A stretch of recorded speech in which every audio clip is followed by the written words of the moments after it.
Hi everyone, it's me, Tim. Today I want to talk about the Missing R&D Department. And by R&D I mean research and development. This is a department that I think is missing at most, if not all, game companies, and it's super important. This is the skunkworks group that really good ideas come out of. If you've watched my Fallout videos, it's I think how Fallout was created accidentally because the initial group was an impromptu random skunkworks that was thrown together on their own time outside of the normal channel. So by the time production really started, we had a really good idea of what we wanted to make. That's not 100% true, but it's the closest I think I've ever gotten or I've ever seen happen. So these R&D departments exist in the automotive and aerospace industries. These are the groups that take risks, try new things, come up with new designs, test them, experiment, innovate, and then whatever they had. I mean, these people who are using wind tunnels and testing new wing design and body shapes and engines, whatever succeeds all of this creativity and testing and experiments and redesigns, whatever succeed are then passed on to production. And then production figures out the best, most efficient way to make this thing. They come up with the plan and the schedule and they do it. Now, what's interesting about these two groups is R&D is a complete 100% money sink. By definition, R&D is not going to make anything. So money just flows into it. You will get no money out of R&D. What you hope is that the new ideas create new products that people want to buy, and that the extensive experimentation done in R&D saves money when you get into production. Production isn't taking risks in how to and coming up with these new ideas. Yes, there's a risk on whether people will buy it, but usually the experiments you've done show that your idea is a good one. Hey, this is a really cool way of doing combat. Hey, this is a really cool way of doing level progression, or in a car, this is a really cool way of doing your engine, or in a plane, this is a really cool wing design. We get more lift out of it. These are things you can do in R&D, but by the time you get production, you should have already decided. Now, it should go without saying that these two groups have very, very different mindsets. And because of that, I really think they should have different personnel. There are few people who can switch from one mindset to the other, and who not only are capable of doing it, are willing to do it. Because I'll talk about what you need to do. In R&D, they value creativity, brainstorming, teamwork. This is a relatively small group. You don't want R&D to be a big group. You don't want communication overhead to be a thing in R&D. These are people who come up with wacky new ideas and then test them. Discuss them among each other. If you've got a big ego, you shouldn't be in R&D. You're going to put up ideas that are going to be shot down, possibly for very good reasons you haven't thought of. These are people who have to work together. If you're really introverted, you may not be able to be in R&D.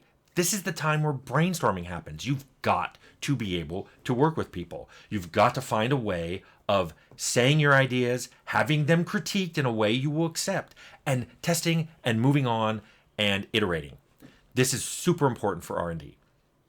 Now, at this stage, suggestions like, I noticed this piece of art had a word in it. How are we going to localize this? Or, I think this would be really difficult to optimize. I'm going to optimize it now and make sure. No. These suggestions aren't just inappropriate at the R&D phase. They're actually disruptive to the process. So if you have people who can't understand that and either can't turn that off, or maybe you're lucky and you just find people who aren't that way. If you can't do that, you do not belong in R&D.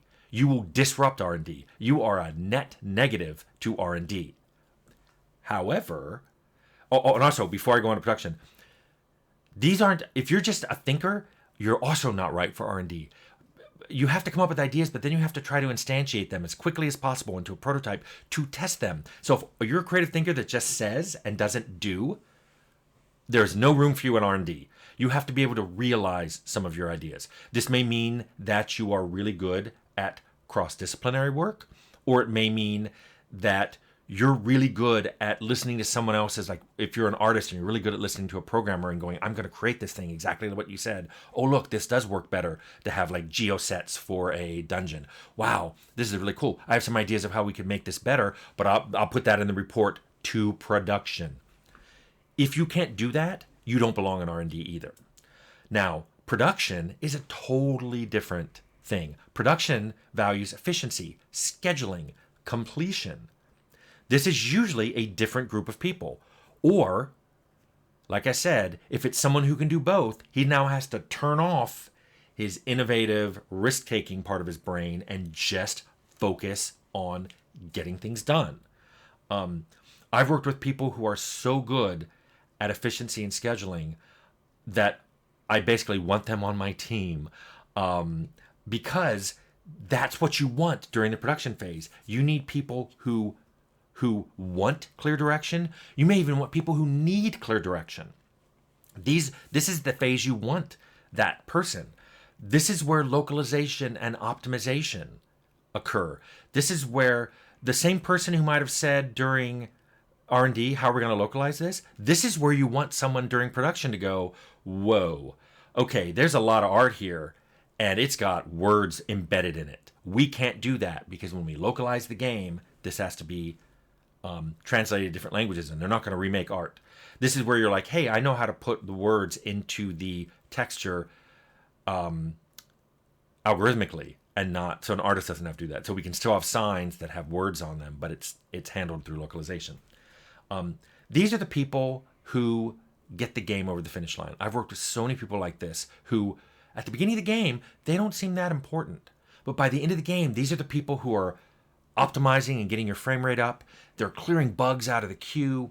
They're getting things localized. They're locking down strings, getting them localized, going into voice sessions, and just getting everything coordinated. I worked with someone, she was so good at the organizational stuff that I could just hand things to her and I know they would get done. And this was great. She was a great production person. And the problem is, and I think I've already pointed out, and you're beginning to suspect, both of these groups are super important to making good games. But in game development, frequently, all of this work is done by the same team working on the same product, coming out of the same budget. And this is a huge, huge mistake. Now, you may go, well, why is it done this way if it's a bad idea? Well, most likely, whoever's giving you the money, publishers, investors, or whatever, they hate the idea of a pure money sink, which is what R&D is. I said earlier, all R&D does is experiment with stuff. They don't make anything. And you could argue they make prototypes, but you shouldn't ship a prototype. Trust me on that. As a man who feels like he's shipped some prototypes, you don't want to ship a prototype. So most likely, they don't want to fund an R&D phase. A lot of times when you have a pub who says, well, do you have something you can show me? It's because they want you to do the R&D phase on your own dime, and then they're fund production. Now, big companies can and should and are entirely capable of having an R&D department, but they don't.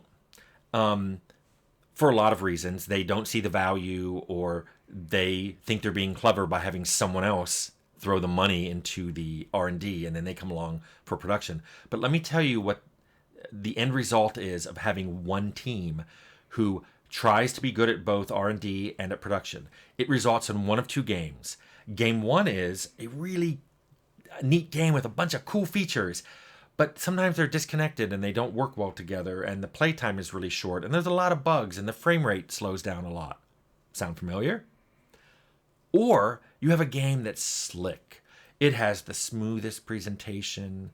It has the constant frame rate. It's just wonderful. It even is really long because it's got a lot of side quests to do, and everything's been generated for every possible permutation of build you have. But there's no innovation. There's not a single feature in this game that you haven't seen dozens of times over before. Does that sound familiar?